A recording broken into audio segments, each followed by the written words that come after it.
what we call care professionals, and they go into the homes of older adults and they help them with activities of daily living. So these are things like getting out of bed or getting food or getting dressed. It's the things that if you cannot do them yourself, you can't live alone, right? So we enable older adults to stay in their homes as they age.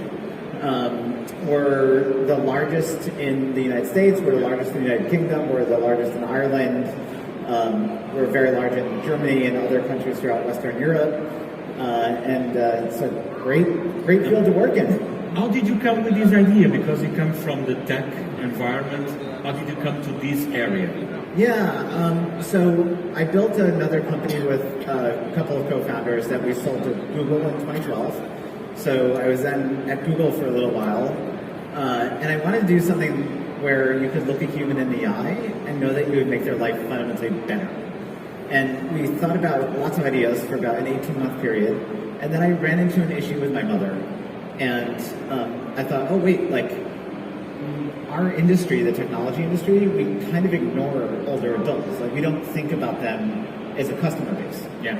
So what could we do to make their lives fundamentally better? And I was a little bit older because this was now my second startup, right? And so that's how we came on the idea of helping our parents and specifically help them stay in their homes as they get older. Because like, I'm sure you don't want to say to your mom, I'm sorry, Mom, but you have to leave your home and move into a facility now. Like, that's not a good conversation. It's the best. Is 750 people. And then we have two different networks that we run. One which is centrally run by our technology stack.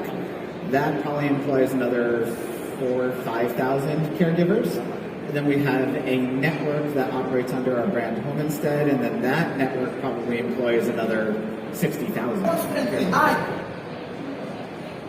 That the problem with injustices that are happening in different parts of the world are a direct consequence of the ignorance of all the members of the human race.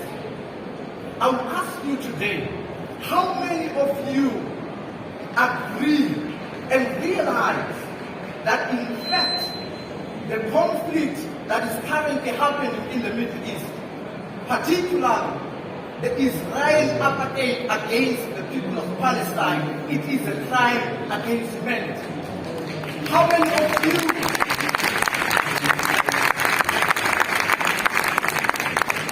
of you realize and recognize that the same injustices that are inflicted against the people of Palestine are the same injustices that were inflicted against my own people? That is why my own great-grandfather Nelson declared, when we achieved our own liberation, declared that our freedom is not complete until the freedom of the people of Palestine. It was exactly that recognition that the minute we realize that we are all members of the human race, and therefore an injustice that is happening to one member of the human family is an injustice to ourselves as individuals. So this is why I'm here today. We are living in democratic institutions. Doesn't necessarily mean that tomorrow you won't be living in a violent conflict or an authoritarian regime. Who would have thought that in Europe there would be a country that is experiencing the level of injustice and violence as Ukraine today? Who would have thought that what is so prevalent in the African continent would now be an issue in the European continent? No one had thought that. And it speaks precisely to the need for us as members of the global community to begin thinking in terms of saying what happens to the people of the Tigray region in Ethiopia is an issue that concerns me, because they are also members of the human race. As the winner of the speech competition, we picked Video.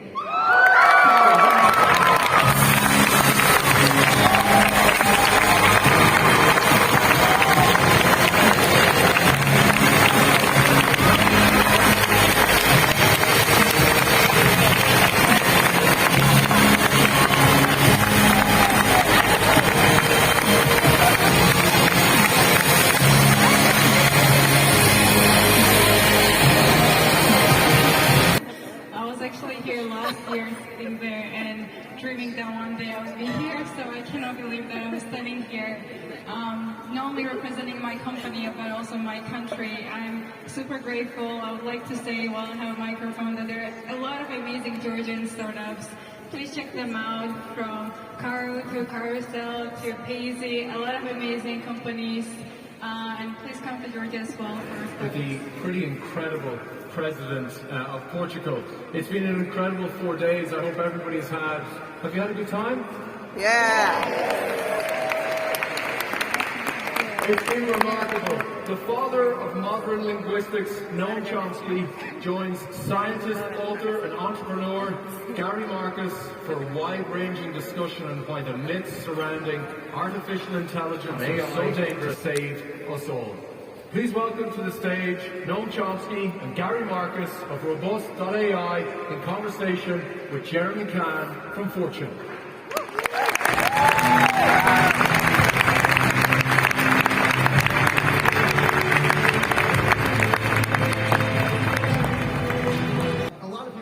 Living in a golden age of AI.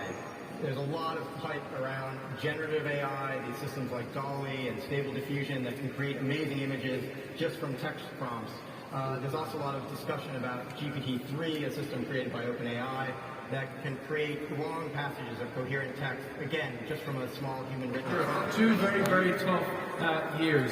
Which brings me to our final speaker. You know who it is. We can't close Web Summit without him. Please welcome on the stage the President of Portugal.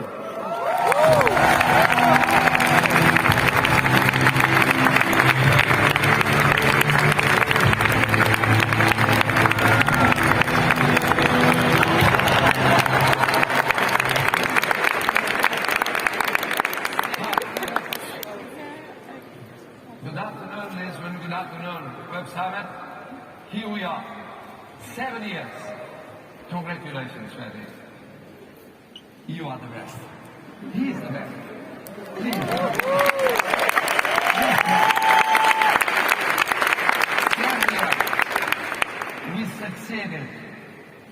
We succeeded in 16 and 17 in the takeoff of Web Summit. We succeeded in 18 and 19 fighting against the denial of climate change. You remember those times, the negationism of climate change. And then we succeeded in 2021 overcoming the pandemic. So many people said, we are not resisting. We resisted. Here we are. And now we are in the middle of a war, and we are succeeding. 75,000 people, 42% of women, people coming from all over the world.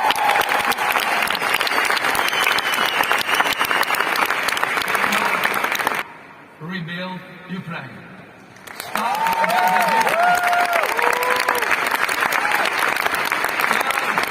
We must recover so many economies and societies that are suffering inflation and economic crisis all over the world.